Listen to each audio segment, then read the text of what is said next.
KCET latest ಅಪ್ಡೇಟ್ಗೆ ತಮಗೆಲ್ಲರಿಗೂ ಆತ್ಮೀಯವಾದ ಸ್ವಾಗತ. ಇವತ್ತಿನ ಈ ವಿಡಿಯೋದಲ್ಲಿ ಕೆಸಿಇಟಿ 2024 ಕೌನ್ಸಿಲಿಂಗ್ ಕುರಿತು ಸಾಕಷ್ಟು ಅಪ್ಡೇಟ್ಸ್ ಅನ್ನ ಕೊಡುತ್ತೀನಿ. ಮೊದಲನೇದಾಗಿ ಇಲ್ಲಿ ಪ್ರತಿಯೊಂದು ಸ್ಟೂಡೆಂಟ್ ಕೇಳ್ತಿರೋದು, ನಿನ್ನೆ ಸ್ಕೆಡ್ಯೂಲ್ ಬಿಟ್ಟಾಗ್ಲಿಂದನೂ ಸರ್ ಈ ಒಂದು ಕೆಸಿಇಟಿ 2024 ಕೌನ್ಸಿಲಿಂಗ್ ಮುಗಿಯೋದು ಲೇಟ್ ಆಗುತ್ತಾ, ಇಂಜಿನಿಯರಿಂಗ್ ಕಾಲೇಜಸ್ ಓಪನ್ ಆಗೋದು ತುಂಬಾ ಲೇಟ್ ಆಗುತ್ತಾ ಅಂತ ಕೇಳ್ತಿದ್ದಾರೆ. ಅದ್ರ ಬಗ್ಗೆನೂ ಸಹ ಒಂದು ಅಪ್ಡೇಟ್ ಅನ್ನ ಕೊಡ್ತೀನಿ. ಅಂಡ್ ಹಾಗೇನೋ ಸರ್ ಯಾಕೆ ಸರ್ ಇಷ್ಟೊಂದು ಲೇಟ್ ಅನ್ನ ಮಾಡ್ತಿದ್ದಾರೆ ಅಂತ ಕೇಳ್ತಿದ್ದಾರೆ. ಅದ್ರ ಬಗ್ಗೆ ಒಂದಿಷ್ಟು ಕಂಪ್ಲೀಟ್ ಡೀಟೇಲ್ಸ್ ಅನ್ನ ಕೊಡ್ತೀನಿ. ಅಂಡ್ ಯಾಕೆ ಸರ್ ಈ ಸರಿ 2 ಮಾರ್ಕ್ ಅಲಾಟ್ಮೆಂಟ್ ರಿಸಲ್ಟ್ಸ್ ಅನ್ನ ಕೊಟ್ಟಿದ್ದಾರೆ ಅಂತ ಕೇಳ್ತಿದ್ದಾರೆ. ಅದ್ರ ಬಗ್ಗೆ ಸಂಪೂರ್ಣವಾದ ಮಾಹಿತಿಯನ್ನ ಇವತ್ತಿನ ಈ ವಿಡಿಯೋದಲ್ಲಿ ತಿಳಿಸ್ಕೊಡ್ತೀನಿ. ವಿಡಿಯೋನ ಕಂಪ್ಲೀಟ್ ಆಗಿ ವಾಚ್ ಮಾಡಿ. ಅಂಡ್ ಹಾಗೇನು ಚಾನಲ್ಗೆ ಫಸ್ಟ್ ಟೈಮ್ ವಿಸಿಟ್ ಮಾಡಿದ್ರೆ ಅಥವಾ ಇನ್ನೂ ಸಬ್ಸ್ಕ್ರೈಬ್ ಮಾಡ್ಕೊಂಡಿಲ್ಲ ಅಂತ ಅಂದ್ರೆ ಈ ಕೂಡಲೇ ಚಾನಲ್ಗೆ ಸಬ್ಸ್ಕ್ರೈಬ್ ಅನ್ನ ಮಾಡ್ಕೊಳ್ಳಿ. ಅಂಡ್ ಹಾಗೇನೋ ಮರಿದೆ ಒಂದು ಲೈಕ್ ಅನ್ನ ಮಾಡಿ. ನೋಡಿ, ಮೊದಲಿಗೆ ಈ ಒಂದು ಕೆಸಿಇಟಿ 2024 ಕೌನ್ಸಿಲಿಂಗ್ ಬಗ್ಗೆ ಮಾತಾಡೋದಾದ್ರೆ ನೋಡಿ, ಸ್ಟೂಡೆಂಟ್ಸ್ಗೆ ಈಗಾಗಲೇ ಸಹ ಆಪ್ಷನ್ ಎಂಟ್ರಿ ಲಿಂಕ್ ಕ್ಲೋಸ್ ಆಗಿದೆ. ಅಂದ್ರೆ ಈಗ ನಿಮ್ಗೆ ಮೊನ್ನೆವರೆಗೂ ಏನೊಂದು ಆಪ್ಷನ್ ಎಂಟ್ರಿ ಲಿಂಕ್ ಆದ್ರೆ ಓಪನ್ ಇತ್ತು, ಆ ಒಂದು ಆಪ್ಷನ್ ಎಂಟ್ರಿ ಲಿಂಕ್ ಅನ್ನ 4ನೇ ತಾರೀಕು ರಾತ್ರಿ 11:59ಕ್ಕೆ ಕ್ಲೋಸ್ ಮಾಡ್ತೀವಿ ಅಂತ ಹೇಳ್ಬಿಟ್ಟು ಒಂದು ಸ್ಕೆಡ್ಯೂಲ್ ಅಲ್ಲಿ ಮೆನ್ಷನ್ ಮಾಡಿದ್ರು. ಅದೇ ರೀತಿಯಲ್ಲಿ ನಿಮ್ಗೆ ಈಗಾಗಲೇ ಸಹ ಒಂದು ಆಪ್ಷನ್ ಎಂಟ್ರಿ ಲಿಂಕ್ ಅನ್ನ ಕ್ಲೋಸ್ ಮಾಡಿದ್ದಾರೆ. ನೀವು ಆಪ್ಷನ್ ಎಂಟ್ರಿಯನ್ನ ಮಾಡೋದಕ್ಕೆ ಹೋದ್ರೆ, ಈಗ ಆಪ್ಷನ್ ಎಂಟ್ರಿಯನ್ನ ಮಾಡೋದಕ್ಕೆ ಹೋದ್ರೆ ಆಗ್ತಿಲ್ಲ.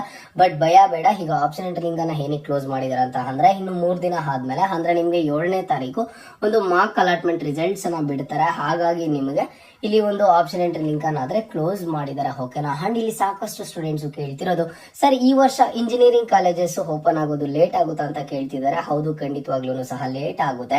ಯಾಕಂತ ಅಂದ್ರೆ ನಿಮ್ಗೆ ಇದೇ ತಿಂಗಳು 21ನೇ ತಾರೀಕಿಗೆ ಫಸ್ಟ್ ರೌಂಡ್ ಅಲಾಟ್ಮೆಂಟ್ ರಿಸಲ್ಟ್ಸ್ ಆದ್ರೆ ಬರುವಂತದ್ದು. ಅಂದ್ರೆ ಫಸ್ಟ್ ರೌಂಡ್ ರಿಸಲ್ಟ್ಸ್ ಬರುವಂತದ್ದು ಈ ತಿಂಗಳು 21ನೇ ತಾರೀಕು ಆಗುತ್ತೆ. ಫಸ್ಟ್ ರೌಂಡ್ ರಿಸಲ್ಟ್ಸ್ ಬಂದಿದ್ದ ಆದ್ಮೇಲೆ ಚಾಯ್ಸ್ ಎಂಟ್ರಿ ಮಾಡೋದಕ್ಕೆ ಒಂದಿಷ್ಟು ದಿನಗಳ ಕಾಲಾವಕಾಶನ ಕೊಡ್ತಾರೆ. ಅದಾದ್ಮೇಲೆ ಚಾಯ್ಸ್ ಎಂಟ್ರಿಯಲ್ಲಿ ಚಾಯ್ಸ್ 1 ಅನ್ನ ಕೊಟ್ಟಿರುವಂತಹ ಸ್ಟೂಡೆಂಟ್ಸ್ಗೆ ಒಂದು ಕಾಲೇಜ್ಗೆ ಫೀಸ್ ಅನ್ನ ಪೇ ಮಾಡೋದಕ್ಕೆ ಪ್ರತಿಯೊಂದನ್ನು ಸಹ ಒಂದಿಷ್ಟು ಲೇಟ್ ಆಗುತ್ತೆ. ಅಂಡ್ ಅದಾದ್ಮೇಲೆ ನಿಮ್ಗೆ ನೋಡಿ ಸೆಕೆಂಡ್ ಎಕ್ಸ್ಟೆಂಡೆಡ್ ರೌಂಡ್ ಸ್ವಲ್ಪ ಬೇಗನೆ ಆಗುತ್ತೆ. ಅದರಲ್ಲಿ ಸ್ಟೂಡೆಂಟ್ಸ್ ಯಾವುದೇ ಒಂದು ರೀತಿಯ ಟೆನ್ಷನ್ ಬೇಡ. ಇಲ್ಲಿ ಸಾಕಷ್ಟು ಸ್ಟೂಡೆಂಟ್ಸ್ ಕಮೆಂಟ್ಸ್ ಅಲ್ಲೇ ಅದೇ ಮಾಡ್ತಿದ್ರು, ಸರ್ ಕಾಲೇಜಸ್ ಲೇಟ್ ಆಗುತ್ತಲ್ವಾ ಸರ್, ಕಾಲೇಜಸ್ ಓಪನ್ ಆಗೋದು ಲೇಟ್ ಆಗುತ್ತಲ್ವಾ ಸರ್ ಅಂತ ಹೇಳ್ಬಿಟ್ಟು. ಬಟ್ ನೋಡಿ, ನಿಮ್ಗೆ ಕಾಲೇಜಸ್ ಓಪನ್ ಆಗೋದು ಲೇಟ್ ಆದ್ರೂ ಸಹ ಯಾವುದೇ ಒಂದು ರೀತಿಯ ತೊಂದರೆ ಇರೋದಿಲ್ಲ. ಯಾಕೆ ಅಂತ ಅಂದ್ರೆ ನಿಮ್ ಒಬ್ಬರಿಗೆ ಆಗ್ತಿಲ್ಲ ಅಲ್ವಾ, ಈ ಕೌನ್ಸಿಲಿಂಗ್ ಅಲ್ಲಿ ಪ್ರತಿಯೊಂದು ಸ್ಟೂಡೆಂಟ್ ಸಹ ಪಾರ್ಟಿಸಿಪೇಟ್ ಮಾಡ್ತಿದ್ದಾರೆ. ಈ ಕೌನ್ಸಿಲಿಂಗ್ ಮೂಲಕ ಹೋಗುವ ಪ್ರತಿಯೊಂದು ಸ್ಟೂಡೆಂಟ್ ಗೂ ಸಹ ಅದೇ ಡೇಟ್ ಗೆ ಓಪನ್ ಆಗುತ್ತೆ. ಇಲ್ಲಿ ತುಂಬಾ ಜನ ಸ್ಟೂಡೆಂಟ್ಸ್ ನೀವು ತಲೆ ಕೆಡ್ಸ್ಕೊಂಡಿದ್ದೀರಾ. ಯಾಕೆ ಅಂತಂದ್ರೆ ನೀವು ತುಂಬಾ ತಿಂಗಳಿಂದ ಮನೆಗಳಲ್ಲೇ ಇದ್ದೀರಾ, ಹಾಗಾಗಿ ನಿಮ್ಗೆ ಈ ರೀತಿಯ ಒಂದು ಫೀಲಿಂಗ್ ಆದ್ರೆ ಇದೆ. ಬಟ್ ಏನು ಮಾಡೋದಕ್ಕೆ ಆಗೋದಿಲ್ಲ, ಒಂದಿಷ್ಟು ಲೇಟ್ ಆದ್ರೆ ಆಯ್ತು ಇದರ ಒಂದು ಪ್ರೋಸೆಸ್. ಹಾಗಾಗಿ ಸ್ಟೂಡೆಂಟ್ಸ್ ನೀವು ಸಹ ಅಡ್ಜಸ್ಟ್ ಮಾಡ್ಕೋಬೇಕು. ಎಲ್ರಿಗೂ ಒಂದೇ ಸಲ ಕಾಲೇಜಸ್ ನ ಓಪನ್ ಮಾಡ್ತಾರೆ, ಅದನ್ನು ಸಹ ಒಂದು ಅಕಾಡೆಮಿಕ್ ಕ್ಯಾಲೆಂಡರ್ ಅನ್ನ ರಿಲೀಸ್ ಮಾಡ್ತಾರೆ. ಅಲ್ಲಿಯ ತನಕ ಸ್ಟೂಡೆಂಟ್ಸ್ ವೇಟ್ ಮಾಡ್ಲೇಬೇಕು. ಇಲ್ಲಿ ನೋಡಿ, ಸೆಕೆಂಡ್ ಎಕ್ಸ್ಟೆಂಡೆಡ್ ರೌಂಡ್ ಕಂಪ್ಲೀಟ್ ಆಗೋದು ಇನ್ನೂ ಸಹ ಎಷ್ಟು ತಿಂಗಳು ಆಗ್ಬೋದು ಸರ್ ಅಂತ ನೀವು ಕೇಳ್ತಿದ್ರ. ನೋಡಿ, ಖಂಡಿತವಾಗ್ಲೂ ಸಹ ಸೆಪ್ಟೆಂಬರ್ ತಿಂಗಳು ಪೂರ್ತಿ ತಗೊಳುತ್ತೆ. ನಿಮ್ಗೆ ನವೆಂಬರ್ ಇಂದ ಕಾಲೇಜಸ್ ಓಪನ್ ಆಗೋ ಚಾನ್ಸಸ್ ಆದ್ರೆ ಇರುತ್ತೆ. ನವೆಂಬರ್ ಫಸ್ಟ್ ವೀಕ್ ಅಥವಾ ಸೆಪ್ಟೆಂಬರ್ ಲಾಸ್ಟ್ ವೀಕ್ ಅಲ್ಲಾದ್ರೆ ನಿಮ್ಗೆ ಇಂಜಿನಿಯರಿಂಗ್ ಕಾಲೇಜಸ್ ಎಲ್ಲಾನು ಸಹ ಓಪನ್ ಆಗ್ತವೆ. ಸ್ಟೂಡೆಂಟ್ಸ್ ಅಲ್ಲಿಯ ತನಕ ವೇಟ್ ಮಾಡ್ಲೇಬೇಕು. ಅಂಡ್ ಜೊತೆಗೆ ಯಾಕೆ ಸರ್ ಈ ವರ್ಷ 2 ಮಾರ್ಕ್ ಅಲಾಟ್ಮೆಂಟ್ ರಿಸಲ್ಟ್ಸ್ ಅನ್ನ ಇಟ್ಟಿದ್ದಾರೆ ಅಂತ ನೀವು ಕೇಳ್ತಿದ್ರ. ನೋಡಿ, KEA director H Prasanna sir ಅವರು ಈಗಾಗಲೇ ಸಹ ಹೇಳಿದ್ರು, ನಾವು ಕಂಬೈನ್ಡ್ ಕೌನ್ಸಿಲಿಂಗ್ ಅನ್ನ ನಡೆಸ್ಕೊಡ್ತೀವಿ, ಕೆಸಿಇಟಿ ಅಂಡ್ ಹಾಗೇನೋ ನೀಟ್ ಕೌನ್ಸಿಲಿಂಗ್ ಅಂತ ಹೇಳ್ಬಿಟ್ಟು. ಇಲ್ಲಿ ಕೆಸಿಇಟಿ ಕೌನ್ಸಿಲಿಂಗ್ ಏನೋ ಸ್ಟಾರ್ಟ್ ಆಗಿ ತುಂಬಾ ದಿನನೇ ಆಯ್ತು. ನೀಟ್ ಕೌನ್ಸಿಲಿಂಗ್ ಅನ್ನ ಸ್ಟಾರ್ಟ್ ಮಾಡೋದಕ್ಕೆ ಆಗಿರ್ಲಿಲ್ಲ. ಯಾಕಂತ ಅಂದ್ರೆ ಇದ್ರ ಕುರಿತು ಸುಪ್ರೀಂ ಕೋರ್ಟ್ ನಲ್ಲಿ ಕೇಸ್ ಇತ್ತು, ಅಲ್ಲಿ ಡಿಸಿಷನ್ ಬರೋದು ಸ್ವಲ್ಪ ಲೇಟ್ ಆಯ್ತು. ಈ ರೀತಿ ಇನ್ನು ಸುಮಾರು ಪ್ರಾಬ್ಲಮ್ಸ್ ಆದ್ರೆ ಆಯ್ತು. ಹಾಗಾಗಿ ನೀಟ್ ಕೌನ್ಸಿಲಿಂಗ್ ಅನ್ನ ಬೇಗ ಸ್ಟಾರ್ಟ್ ಮಾಡೋದಕ್ಕೆ ಆಗೋದಿಲ್ಲ. ಈಗ ಇದ್ರ ಜೊತೆಗೆ ಕಂಬೈನ್ಡ್ ಕೌನ್ಸಿಲಿಂಗ್ ಅನ್ನ ಮಾಡಬೇಕು ಅಂತ ಹೇಳ್ಬಿಟ್ಟು ನೋಡಿ, ನಿಮ್ಗೆ ಈಗ ಇಂಜಿನಿಯರಿಂಗ್ ಕಾಲೇಜಸ್ ಅಂಡ್ ಹಾಗೇನೋ ಸಹ ಒಂದು ಆರ್ಕಿಟೆಕ್ಚರ್ ಕಾಲೇಜಸ್ ಗಳಿಗೆ ಆಪ್ಷನ್ ಎಂಟ್ರಿ ಮಾಡೋದಕ್ಕೆ ಒಂದು 23ನೇ ತಾರೀಕಿಗೆ ಲಿಂಕ್ ಅನ್ನ ಆಕ್ಟಿವೇಟ್ ಮಾಡಿದ್ರು. ಅದಾದ್ಮೇಲೆ ಆಪ್ಷನ್ ಎಂಟ್ರಿ ಮಾಡೋದಕ್ಕೆ ಕೊಟ್ಟಿರುವಂತಹ ಲಿಂಕ್ ಅನ್ನ ಎಕ್ಸ್ಟೆಂಡ್ ಮಾಡ್ಕೋತಾ ಬಂದು ನಿಮ್ಗೆ 4ನೇ ತಾರೀಕುವರೆಗೂ ಎಕ್ಸ್ಟೆಂಡ್ ಅನ್ನ ಮಾಡಿದ್ರು. ಅದಾದ್ಮೇಲೆ ಈಗ ನಿಮ್ಗೆ publication of first mark allotment results ಅಂತ ಇದೆ. ನಿಮ್ಗೆ 7ನೇ ತಾರೀಕು ಒಂದು ಮಧ್ಯಾಹ್ನ 2 ಗಂಟೆ ಮೇಲೆ ಖಂಡಿತವಾಗ್ಲೂ ಸಹ ರಿಸಲ್ಟ್ಸ್ ಬರುತ್ತೆ. ಅಂಡ್ ಜೊತೆಗೆ ಈ ಒಂದು ಸ್ಕೆಡ್ಯೂಲ್ ಅಲ್ಲಿ ಯಾವುದೇ ಒಂದು ರೀತಿಯ ನೆಕ್ಸ್ಟ್ ಎಕ್ಸ್ಟೆಂಡ್ ಅನ್ನುವಂಥದ್ದು ಇರೋದಿಲ್ಲ. ಇದೇ ಒಂದು ಡೇಟ್ಸ್ ಗೆ ಎಲ್ಲಾನು ನಡೆಸ್ಕೊಡ್ತಾರೆ. ಅದಾದ್ಮೇಲೆ ನಿಮ್ಗೆ ನೋಡಿ 9/8/2024ರಿಂದ 11/8/2024ರವರೆಗೆ ಕ್ಯಾಂಡಿಡೇಟ್ಸ್ ಇಲ್ಲಿ ಕಾಲೇಜಸ್ ಅನ್ನ ಆಡ್ ಮಾಡಬಹುದು, ಡಿಲೀಟ್ ಮಾಡಬಹುದು, ಹಾಗೇನು ಸಹ ಮಾಡಿಫೈ ಮಾಡ್ಕೋಬಹುದು. ಅದನ್ನು ಸಹ ನೋಡಿ, further candidates will be allowed to add medical, dental and AYUSH courses.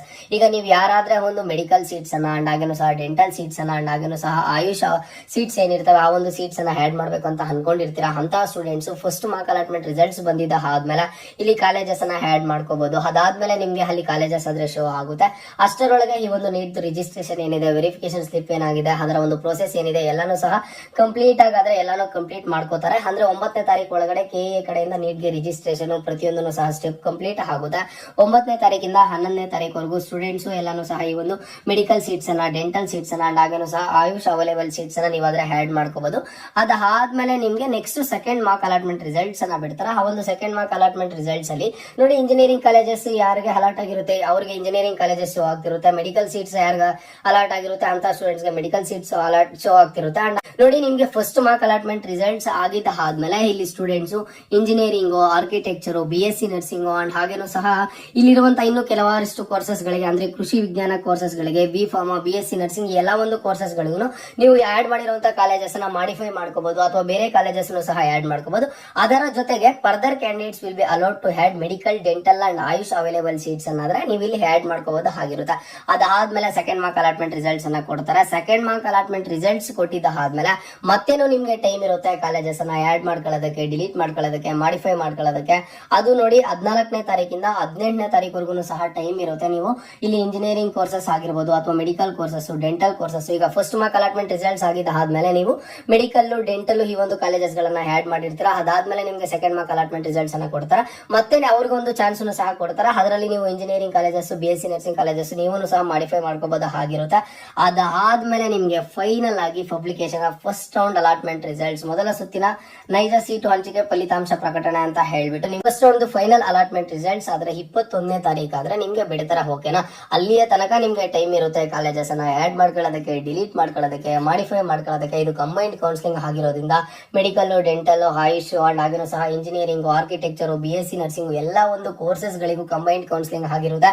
ನಿಮ್ಗೆ ಬೇಕಿರುವಂತಹ ಕೋರ್ಸಸ್ ಅನ್ನ, ನಿಮಗೆ ಬೇಕಿರುವಂತಹ ಕಾಲೇಜಸ್ ಅನ್ನ ಆಡ್ ಮಾಡ್ಕೊಳ್ಳೋದಕ್ಕೆ ನಿಮ್ಗೆ 14ನೇ ತಾರೀಕಿಂದ 18ನೇ ತಾರೀಕುವರೆಗೂ ಸಹ ಟೈಮ್ ಇರುತ್ತೆ. ಅದು ಸೆಕೆಂಡ್ ಮಾರ್ಕ್ ಅಲಾಟ್ಮೆಂಟ್ ರಿಸಲ್ಟ್ಸ್ ಬಂದಿದ್ದಾದ್ಮೇಲೆ ಮತ್ತೆ ಫಸ್ಟ್ ಮಾರ್ಕ್ ಅಲಾಟ್ಮೆಂಟ್ ರಿಸಲ್ಟ್ಸ್ ಬಂದಿದ್ದಾದ್ಮೇಲೆ 9ನೇ ತಾರೀಕಿಂದ 11ನೇ ತಾರೀಕುವರೆಗೂ ಸಹ ಟೈಮ್ ಇರುತ್ತೆ. ಅವೆಲ್ಲ ಆಗಿದ್ದಾದ್ಮೇಲೆ ನಿಮ್ಗೆ ಫಸ್ಟ್ ರೌಂಡ್ ಅಲಾಟ್ಮೆಂಟ್ ರಿಸಲ್ಟ್ಸ್ ಬಂದು 21ನೇ ತಾರೀಕು ಆದ್ರೆ ಫೈನಲ್ ಅಲಾಟ್ಮೆಂಟ್ ರಿಸಲ್ಟ್ಸ್ ಬರುತ್ತೆ. ಅದಾದ್ಮೇಲೆ ನಿಮ್ಗೆ ಚಾಯ್ಸ್ ಎಂಟ್ರಿ ಆಗಿದ್ದ ಆದ್ಮೇಲೆ ಕಾಲೇಜ್ ಅಡ್ಮಿಷನ್ ಪ್ರೋಸೆಸ್ ಆದ್ರೆ ಇರುತ್ತೆ. ಓಕೆನಾ, ಇನ್ನು ಏನಾದ್ರೂ ಈ ಕೌನ್ಸಿಲಿಂಗ್ ಕುರಿತು ಡೌಟ್ ಇದ್ರೆ ಕಮೆಂಟ್ ಬಾಕ್ಸ್ ಅಲ್ಲಿ ಕಮೆಂಟ್ ಅನ್ನ ಮಾಡಿ. ಖಂಡಿತವಾಗ್ಲೂ ಸಹ ನಾನು ರೆಸ್ಪಾನ್ಸ್ ಮಾಡ್ತೀನಿ. ನಿಮ್ಮ ಪ್ರತಿಯೊಂದು ಕಾಮೆಂಟ್ ಗೆ ರಿಪ್ಲೈ ಮಾಡೋದಕ್ಕೆ ಆಗಿಲ್ಲ ಅಂತ ಅಂದ್ರೆ ಹೆಚ್ಚಿಗೆ ಸ್ಟೂಡೆಂಟ್ಸ್ ಏನ್ ಡೌಟ್ ಅನ್ನ ಕೇಳಿರ್ತಾರೆ ಅದ್ರ ಬಗ್ಗೆ ನಾನು ನಿಮ್ಗೆ ಸಪರೇಟ್ ಡೀಟೇಲ್ಡ್ ವಿಡಿಯೋನ ಖಂಡಿತವಾಗ್ಲೂ ಸಹ ಅಪ್ಡೇಟ್ ಮಾಡಿ ತಿಳಿಸ್ಕೊಡ್ತೀನಿ.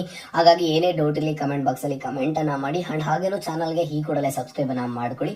ಯಾಕೆ ಅಂತ ಅಂದ್ರೆ ನೆಕ್ಸ್ಟ್ ನೀವು ಇಂಜಿನಿಯರಿಂಗ್ ಕಾಲೇಜಸ್ಗೆ ಹೋಗಿದ್ದ ಆದ್ಮೇಲೆ ಅಥವಾ ಮೆಡಿಕಲ್ ಕಾಲೇಜಸ್ಗೆ ಹೋಗಿದ್ದ ಆದ್ಮೇಲೆ ನಾನು ನಿಮ್ಗೆ ಖಂಡಿತವಾಗ್ಲೂ ಸಹ ಅಪ್ಡೇಟ್ ಮಾಡಿ ತಿಳಿಸ್ಕೊಡ್ತೀನಿ. ನಿಮ್ಮ ಒಂದು ಕ್ಯಾಟಗರಿಗೆ ಸ್ಕಾಲರ್ಶಿಪ್ಸ್ ಯಾವ ಬರುತ್ತೆ, ಆ ಒಂದು ಸ್ಕಾಲರ್ಶಿಪ್ಸ್ ಅನ್ನ ಯಾವ ರೀತಿ ಪಡ್ಕೋಬೇಕು, ಯಾವ ರೀತಿ ಅಪ್ಲೈ ಮಾಡಬೇಕು, ಅದಕ್ಕೆ ಏನೆಲ್ಲ ಕಂಡೀಷನ್ಸ್ ಇದಾವೆ ಅಂತ ಹೇಳ್ಬಿಟ್ಟು ಡೀಟೇಲ್ಡ್ ಆಗಿ ಎಲ್ಲಾ ರೀತಿಯ ಸ್ಕಾಲರ್ಶಿಪ್ ಅಪ್ಡೇಟ್ಸ್ ಅನ್ನ ಕೊಡ್ತಿರ್ತೀನಿ. ಹಾಗಾಗಿ ಚಾನಲ್ಗೆ ಈ ಕೂಡಲೇ ಹೋಗಿ ಸಬ್ಸ್ಕ್ರೈಬ್ ಅನ್ನ ಮಾಡ್ಕೊಳ್ಳಿ.